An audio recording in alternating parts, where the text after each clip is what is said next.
Our opening words are from Simon Blackburn, member of the Humanist Philosophers Group, Independent on Sunday, 2004.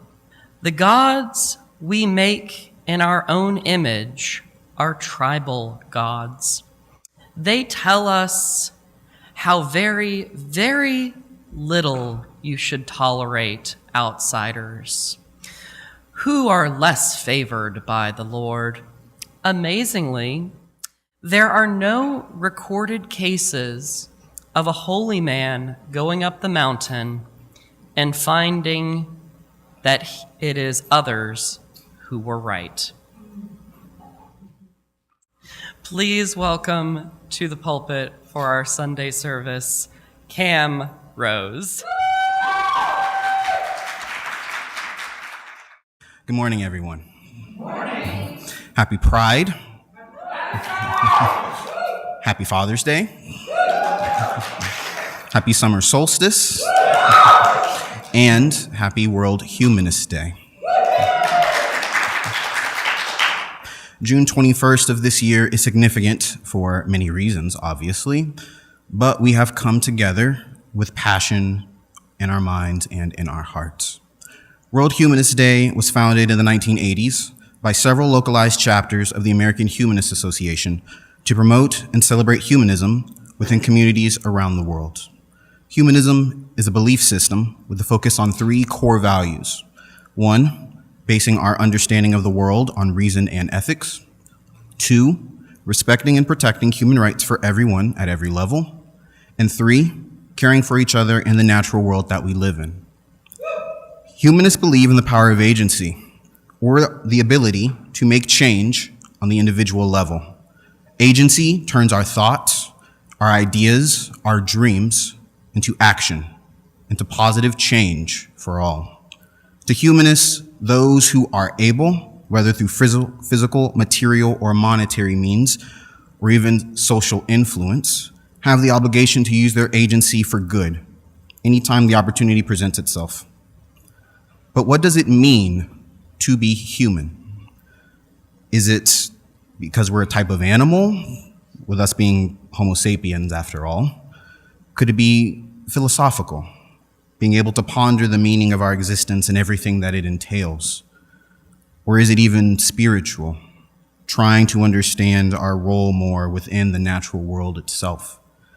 Funny enough, our ability to think this way, critically and abstractly, about our world and ourselves can all be traced back to an aspect of our humanity that, frankly, we don't give enough credit towards. I'm talking about the shared experiences and knowledge we have passed down to each other. Things we have learned for survival at first: eat this berry, don't eat that bug, put it in the fire first, then you can eat it. Eventually giving way to things that we now learn just for the love of the game. Why is the sky blue? Why is the sun bright? Why did the Civil War actually start? Slavery. It was slavery. Early on in our existence, humanity made a collective decision, not to keep what we learned hidden, selfishly for ourselves, but to share it with each other, near and far, through time and eventually across the vastness of space. That choice to share what we know reflects who we are, what we value, what we believe is truly important, because it allows us to express our agency with purpose and intention. That choice gradually transformed into a gift of sorts, something we ought to cherish and admire. Unfortunately, not everyone has been able to gain possession of this gift at some point.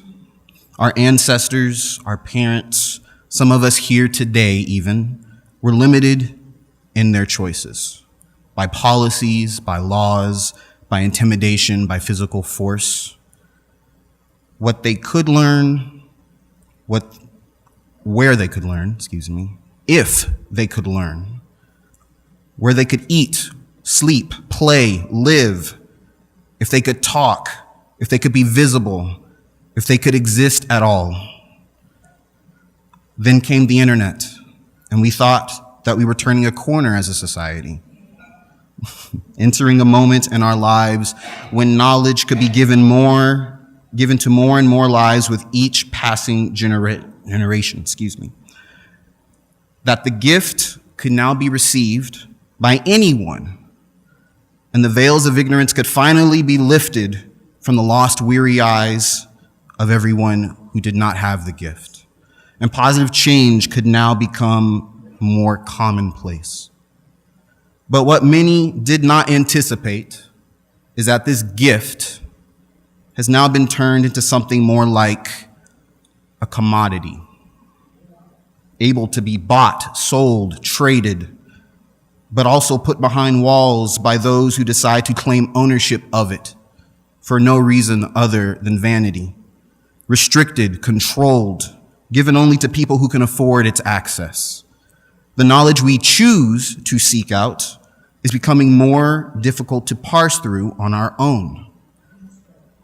AI chatbots and search engines are summarizing all of our information now, so why bother even doing the research at all when it's served up to you on a silver platter? At the same time, what we can find with little effort feels more trivial than ever. Celebrity gossip, updates on what he or she said, in one ear and out the other. Now, don't get me wrong, increased access to information is still very important. But in this current day and age, does that move us to take action that truly matters? We have been given the model for change before. It has succeeded many times. Protests, demonstrations, union organization, forming community networks to share resources with each other, creating art that motivates and incites. But now, those who are content with the normalcy of their lives call these activities doing the most, being a lot, overreaction, radicalism, extremism. No, what's more effective these days are the social media comments complaining about our current state of affairs, the PR campaigns that attempt to shame the predators and assaulters that run rampant in our society, the changing of a profile picture so we can let others know I stand against injustice. Freedom is a fight. It always has been. So let me be clear when I say this. Those are not movements that will last through time.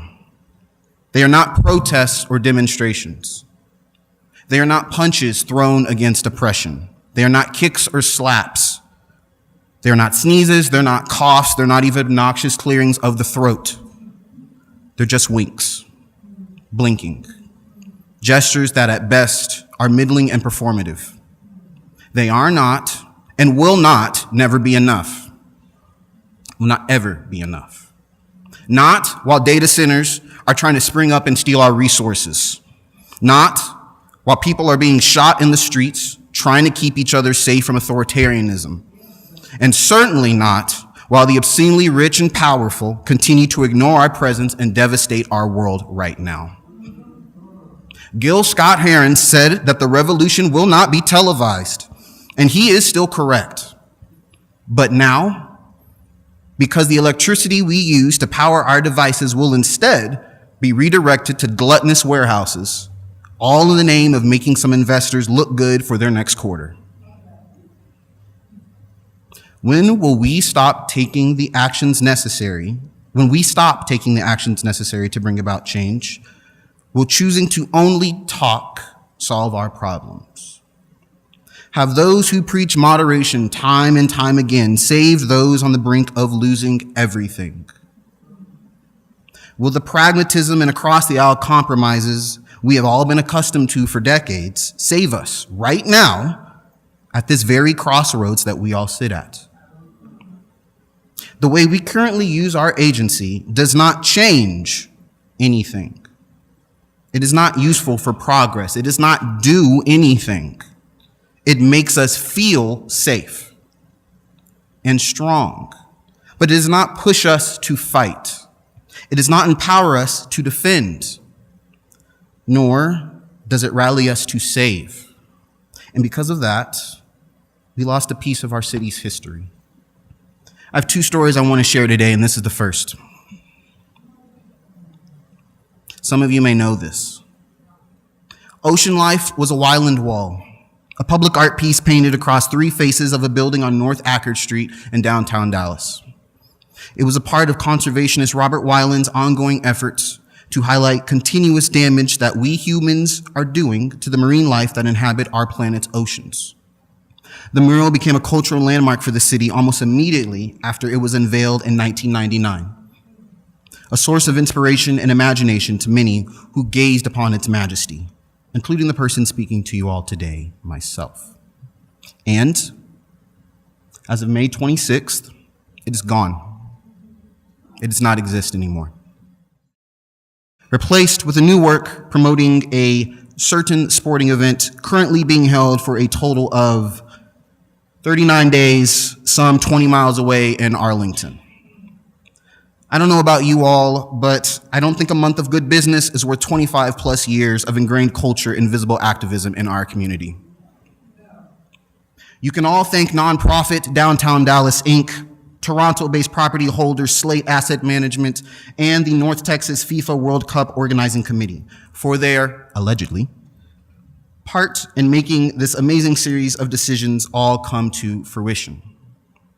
Plenty of angry comments about this ordeal can be found on news sites and blogs, many full of disbelief, outrage, asking, why did this happen, when there are plenty of other good walls to use around Dallas? That's great and all, but unfortunately, the damage has already been done. And all we can do is talk about it. But isn't that what we're supposed to be doing now anyway? What would have gone differently if we collectively decided to take a stand, to set up a protest and protect something that we embraced and became ours? The second story I'm going to share with you was told to me years ago about someone who believed in the principles that we humanists work towards, yet had probably never even heard the word humanism itself. Someone who was not a humanist in title or explicit ideology, but through their actions and the choices they made across their entire life. Someone that changed my perspective on what it means to not just talk, but to do. But before I do that, let me have a little change real quick. So, without further ado, Frederick Allen Hampton Sr. was born on August 30th, 1948 in Summit, Argo, now known as just Summit, Illinois, a suburb of Chicago. His parents had been a part of the Great Migration of African Americans northwards during the early 20th century, moving together from Louisiana in search of better work and better opportunity. When he was 10 years old, Fred, as he preferred to be known as, and his family moved to another suburb, Maywood, this time predominantly black, where African Americans made up a quarter of the area. After moving, Fred started hosting regular weekend events where he would cook breakfast for other neighborhood kids, some of whom struggled mightily with poverty. The first and arguably only thing you need to know about Fred is that he was not just a thinker or a talker. If something needed fixing, Fred was probably halfway done taking care of it. Fred loved to read, and his favorite subject in school was history. He also had a gift for public speaking and motivating others. He was not just a thinker, and he was not just a talker, but he was a talker. He was rarely seen alone, usually surrounded by a posse of friends and their friends and their friends' friends and their friends' friends' friends. Next picture, please. While attending Maywood's Proviso East High School, Fred led student walkouts fighting for increased black representation. One boycott protested black students' exclusion from campaigning for homecoming queen. Another advocated for increased hiring of black teachers and school administrators. As would be the case when Fred got involved, both walkouts accomplished their goals. In 1965, he joined the National Association for the Advancement of Colored People, or the NAACP, founding and leading the West Suburban's chapter's Youth Council, fighting for community resources and increased educational access. After graduating in 1966 and turning 18 that summer, Fred began reading up on various third world socialist movements happening abroad in China, the Congo, and Vietnam, just to name a few. He quickly identified with the struggles faced by the masses due to his own experiences during the civil rights era. And one experience would change the course of his own young life. Dr. Martin Luther King Jr. was visiting Chicago to support a labor rights march. Fred was in attendance with his NAACP chapter. Suddenly, he witnessed a female protester be violently spat upon by a white man. None of the demonstrators dared to retaliate for fear of immediate repercussion from the bigots. Nonviolence was the basis for Dr. King's actions, after all. But Fred was not satisfied. If something worse had happened to that woman, what would he do to help defend her?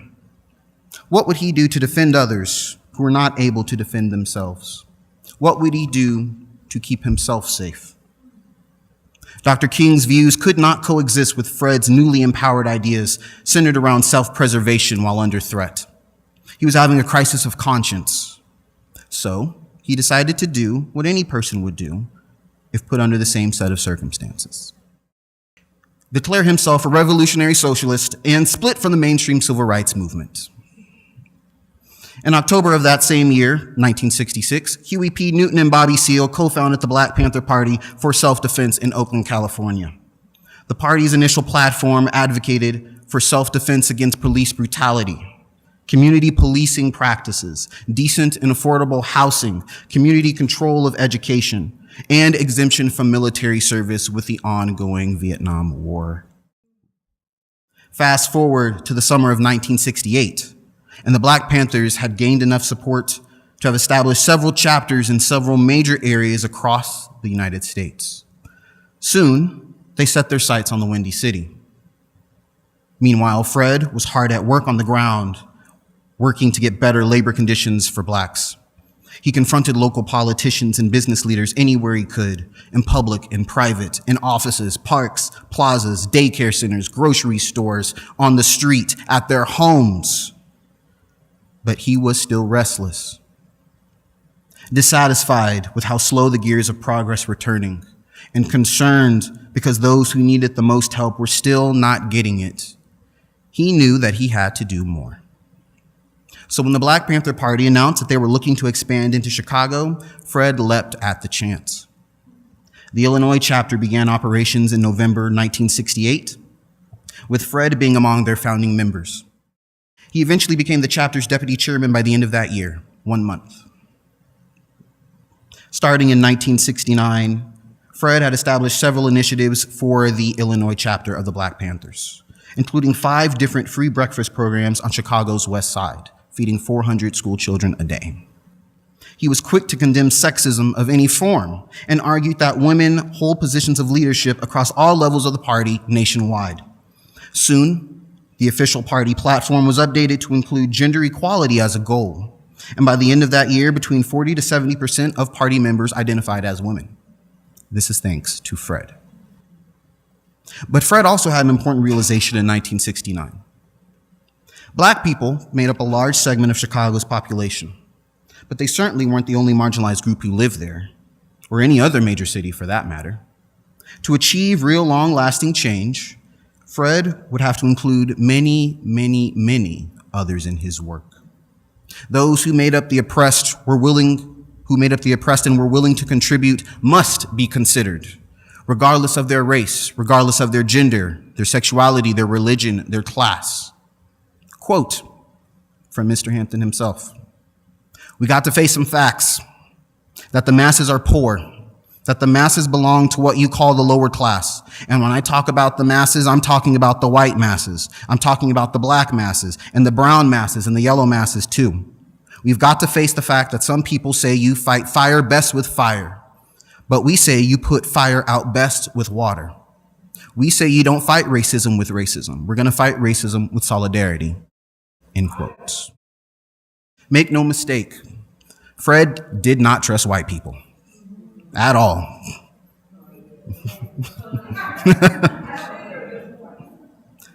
But he hated fascists even more.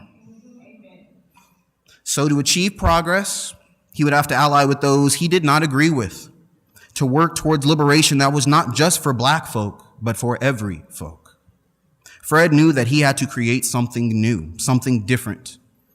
A group that stemmed from anti-racism, class consciousness, mass demonstration, and had a focus towards community engagement. And who better at unifying people towards a common goal than Chairman Fred himself? I mean, Fred knew he had the sauce. What is the sauce, you say? The sauce is a power that many hope to attain but can never get. It is the ability to influence things big and small within one's world, reverberating outwards, to make waves. Another word, juice, is its close cousin. The difference between the two, though, is, quote, juice is temporary, sauce is forever. And Fred had the sauce since day one. So he got to it. First, he worked out a non-aggression treaty between the Black Panthers and Chicago's Black Street gangs. Then he formed an alliance with the Chicago-based Young Lords and Young Patriots. The Young Lords were mostly of Puerto Rican descent, the Young Patriots, poor whites who had arrived from the South. But both were leftist and anti-classist, and Fred quickly gained their trust and respect. With the Black Panthers doing most of the organizing, the three formed what was dubbed the First Rainbow Coalition, providing a new aspect to the civil rights movement, one that had not been seen before. The coalition was later joined by Students for a Democratic Society, SDS, the Chicano Brown Berets, the American Indian Movement, AIM, and the Chinese American Red Guard Party. Fred was not just at the forefront of change, he was an instigator, a true agent at its core. His influence was growing at a rapid rate. His words were reaching many in ways that he did not even realize. Many that included FBI Director and all-around terrible person, J. Edgar Hoover. So you've heard of the name. Hoover was at the helm of the Bureau during a very important point in its history. Earlier in 1956, he had directed agents to create an illegal covert program nicknamed COINTELPRO that focused on surveillance, infiltration, and disruption of threats to national security and American interests. A master list was assembled that included, among many others, Dr. Martin Luther King Jr., Malcolm X, the Black Panther Party, every other member of the Rainbow Coalition, leftists, communists, feminists, anti-war organizers, neo-Nazis, students, even the Klan, and of course, young Fred Hampton. Hoover's FBI had started a file specifically on Fred when he turned 18. Warning that he had such strong leadership potential, it was feared he could rally a force against the government itself, with Hampton being a black messiah to African Americans and the poor. The growing success of his Rainbow Coalition sent a chill through many a spine in Washington. Panicked, the Bureau quickly recruited a disgruntled Black Panther as an informant, soon after the Chicago chapter was created so they could gather information on Fred. Fred was told of this mole by other party members, but each time he dismissed it as rumor. He had been threatened, beaten, jailed. He was once set up to be killed in the back of a police car as an act of self-defense by law enforcement, ironically. But Fred feared no one. This movement was bigger than just him, bigger than just anyone, and he had to keep going. There was work to be done, so undeterred, he pressed on. During the pre-dawn hours of December 4th, 1969, Chicago police, assisted by the FBI and the Cook County Attorney General's office, raided an apartment building used by the Black Panthers as a temporary rest spot. Fred was asleep in a back room with partner Deborah Johnson, 8.5 months pregnant with their child. Mark Clark, a Panther on security, was sitting in a front room holding a shotgun. Police knocked on the front door. Clark answered, and he was shot in the chest, being killed instantly. At the same time, the building's back door was breached. Deborah was removed from the room she and Fred were staying in together. 3 rounds were fired into Fred's shoulder and head, killing him. Somehow, he was still fast asleep during the commotion, and he was never able to protect himself. Police then directed their gunfire on the other Panthers sleeping in a nearby bedroom. Several were wounded, but all thankfully survived. In total, between 90 to 100 rounds of ammunition were fired by the police. The Panthers fired just one. A single shotgun round fired by Mark Clark as a reflex after he was shot answering the door. During the autopsy, 2 tests were ran on Fred's blood and confirmed evidence of barbiturates. Years later, in a television interview, the FBI informant admitted that he had drugged Fred prior to the raid, causing him to fall asleep while on the phone talking to his mother, and preventing him from defending himself in any capacity. He was just 21. That should be the end of this story. But Fred just could not stop making an impact on the world even after his death. Shortly after the assassination and his details were revealed to the public, gay rights organizations Mattachine Midwest and Chicago Gay Liberation denounced the killings and started working directly with both the Black Panther Party and the Rainbow Coalition. Together, they formed a new blueprint used for national campaigns centered around LGBTQ+ rights. Every major victory that has happened for queer people since the 1970s and onwards can, in some part, be traced back to this linkage in 1969. Anita Bryant getting pied in the face, that's Fred. The HIV crisis, the funding that we got, the treatment that we get now, that's Fred. Harvey Milk getting elected, that's Fred. Gay marriage being legalized by the Supreme Court, that is Fred. And the fight for trans people right now is because of Fred. People have fought for everything we have here today. People who decided they were done talking and something needed to be done instead. We cannot all become Fred Hampton, but we can all follow in his footsteps by using our agency to act with intention. And right now, that includes holding others accountable. Real change does not happen if there's nothing to fear about the people it affects. Consequences exist for a reason. It's time to start using them again. By that same token, our individual actions are still important within our own circles. So be a source of change, of the change you want to see normalized. Volunteer, help those in need, make art, form community, be kind, be patient, be understanding, be there for someone else. Fight for what you believe is right. Defend those that want to do the same but cannot fight themselves. And teach these skills to others, young and old. Do what you can, do what you are able, but above all, do something with intention. As we celebrate this World Humanist Day / Pride Month / Summer Solstice / Father's Day, we take time to reconnect with our humanity and ask ourselves again, what does it mean to be human? To me, humanity is wisdom and study. It is mistakes and shortcomings, empathy and affection, authenticity and emotion. Being human is being true to ourselves and fighting for the right to live that truth each and every day, something we thankfully seem to be embracing more of as generations pass. And honestly, I don't really care if you forget Fred's name when you walk out that door.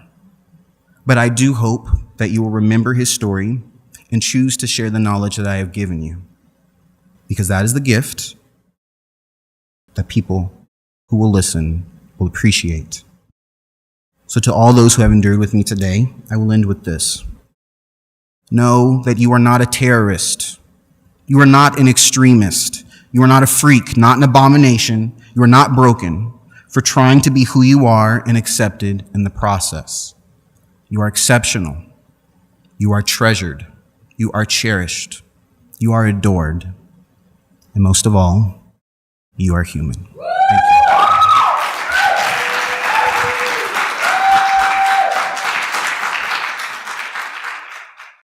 you. Good luck following that up. Okay.